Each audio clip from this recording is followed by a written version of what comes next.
Today we're talking about how to get ready for a big event.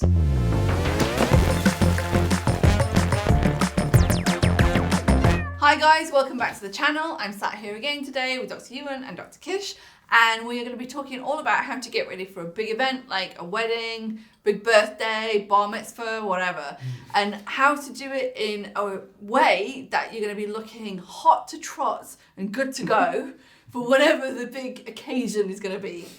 So, should we go from 6 months? Yeah. Okay. I think starting early is key, isn't it? I just despair if someone comes in to me like a week before a big event and asks, what can you have done?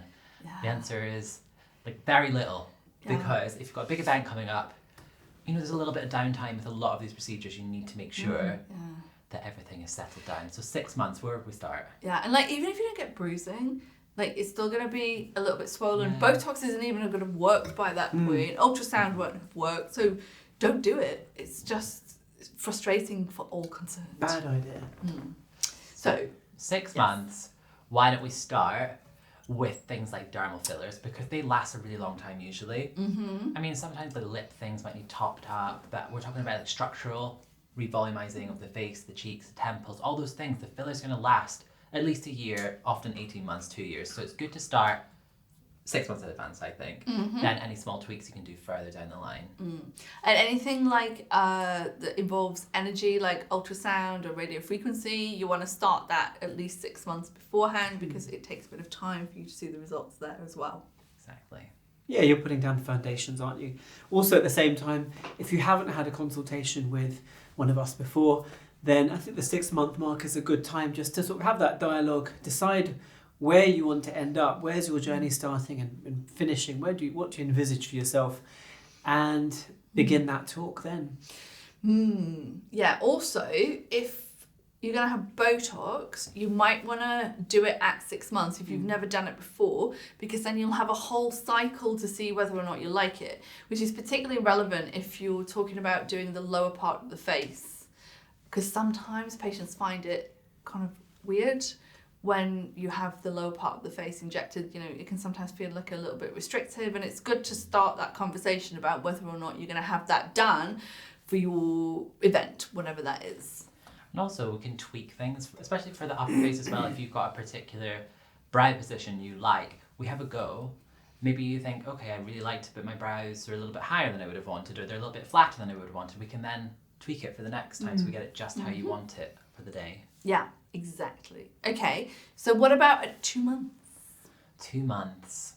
I think you're going to want to start ramping things up towards the event so you look your best. But in terms of things that are quite invasive or have downtime, we're probably now a bit too close for comfort. So minimal things. So I would think that we have a radiofrequency setting on our device just for skin improvement.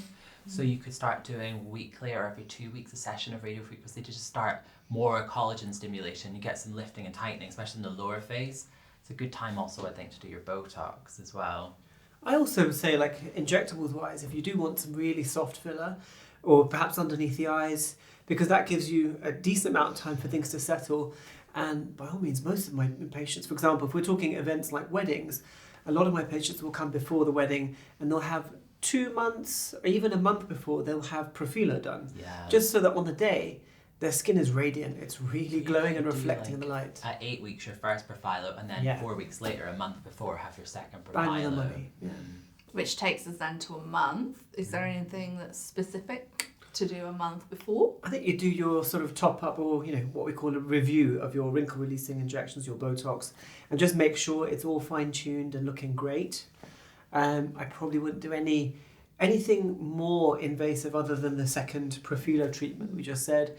Maybe some really superficial chemical peels. Yeah. Something that you've done before though, so that you know how your skin reacts, and then there's still plenty of time for everything to settle down.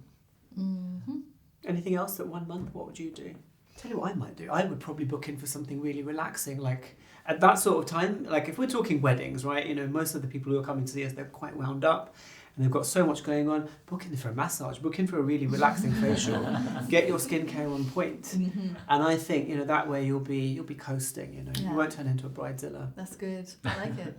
So in summary, I guess what we're saying is you've really got to be thinking like 6 months plus in advance if you've got something really super important coming up, because you just never really know how much you're going to bruise or how much downtime there's going to be. And yeah, sure, like 99 times out of 100, even if you do get a bruise, it's gone really quickly, but then just occasionally it does take a little bit longer, or you know, you're a bit run down, you're sick, and it takes longer for you to recover. So better to do it sooner rather than later. Quite often you find that people for big events like weddings, it's their first time ever having treatment. They've just thought, oh, I'm a wedding, I want to look really good. I've never had a treatment done before. So rather than just throwing the kitchen sink at them like a month before, let's just build it up over time. Give yourself some time to make sure you're happy, and we just build it towards the event. Build it, build it, build it. Yes. Oddly enough though, how many times do you get these patients who come before, 2 weeks before, and say, oh, can I have Botox? That's the first time they've had They it do it done. all the time. It's Yeah, terrifying. it's cool, isn't it? It's terrifying. It's Don't do terrifying. that, please. Please don't do it. It's scary. It's scary for us. Yeah, because there's so much tied up with the expectation. You want to look great for the big day, and you know, Yeah. it's a great treatment that we've got at our disposal, but it's still not magic, and we cannot guarantee that you won't bruise, you won't swell, that things won't be perfect. Yes. Okay, guys, so that's all we've got time for this week. I hope you enjoyed the video. If you've got any questions or comments, please let us know in the section below. We will see you here again next week for more of the same. I'll see you later. Bye.